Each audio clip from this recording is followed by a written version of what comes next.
In 2017, Nakumatt was the largest supermarket chain in East Africa. It had more than 60 branches across the region, thousands of employees, and millions of customers every month. For many shoppers, Nakumatt was not just a supermarket, it was the supermarket. Modern stores, wide aisles, imported products. From the outside, Nakumatt looked like a retail success story, but behind the shelves and bright lighting, the business was already under pressure.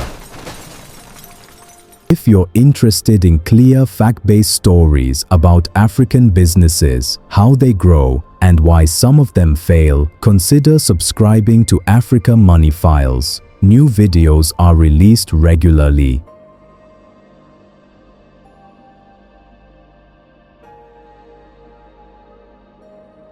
Nakumatt grew at a time when modern retail was still new in East Africa.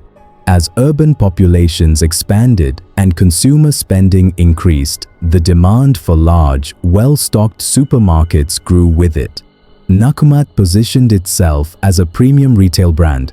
Large stores, strategic locations, a wide range of local and imported goods. For years, this strategy worked. Expansion created visibility. Visibility created confidence. And confidence attracted customers, suppliers, and landlords. But growth alone does not guarantee stability.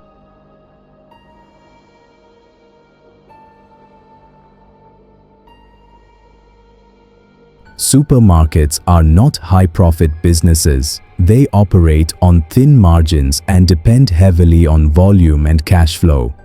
The basic model is simple. Buy goods from suppliers, sell them quickly to customers, use that cash to restock shelves.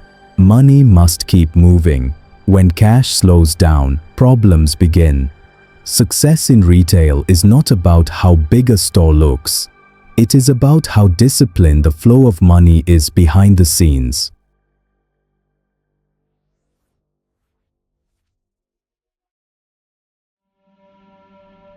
As Nakumatt expanded across the region, its cost structure became heavier. More branches meant higher rent. More staff meant higher payroll. More inventory meant more cash tied up on shelves. Expansion increased complexity. Managing a single store is one challenge. Managing dozens across multiple countries is another. For expansion to be sustainable, systems must grow at the same pace as stores. In Nakumatt's case, expansion moved faster than control.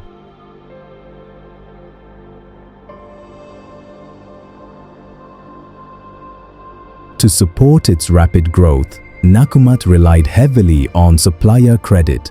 Suppliers delivered goods to stores. Products were sold to customers, but payments were delayed. At first, these delays seemed manageable. Nakumatt was large, shelf space was valuable, and suppliers did not want to lose access to customers. But over time, delays became routine. 30 days became 60, 60 became 90, and eventually payments stopped altogether.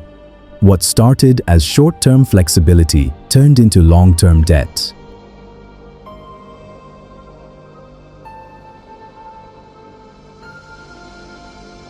By the time problems became visible, Nakumatt owed suppliers billions of shillings. Some suppliers reduced deliveries. Others demanded cash before supplying. A few stopped supplying entirely. Shelves began to empty. Customers noticed fewer choices. Fewer choices meant fewer purchases, and fewer purchases meant less cash. This created a dangerous cycle. Less stock led to fewer customers. Fewer customers led to less cash. And less cash led to more unpaid suppliers. Once this cycle begins, recovery becomes extremely difficult.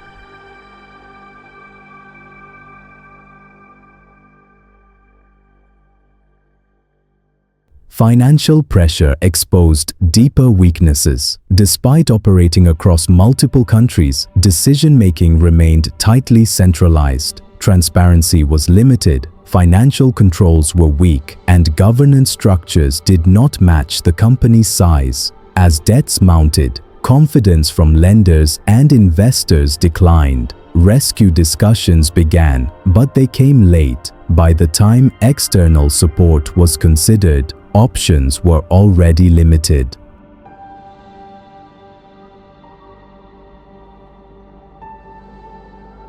Nakumatt did not collapse overnight. There were no dramatic announcements. Stores closed quietly, landlords locked doors, staff salaries were delayed, branches disappeared one by one. By the time administrators stepped in, there was little left to save.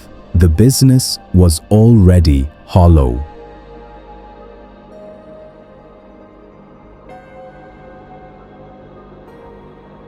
Nakumatt did not collapse because people stopped shopping. It collapsed because cash discipline disappeared. Growth without control, debt without structure, expansion without strong systems. What looked like success on the surface was already failure underneath.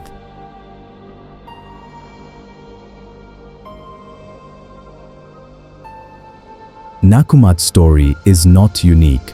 Across Africa, many businesses follow a similar path. They grow quickly, they expand confidently, and they assume size equals stability. But size creates confidence.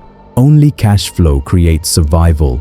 This is Africa Money Files, explaining how African businesses make money and why some don't survive.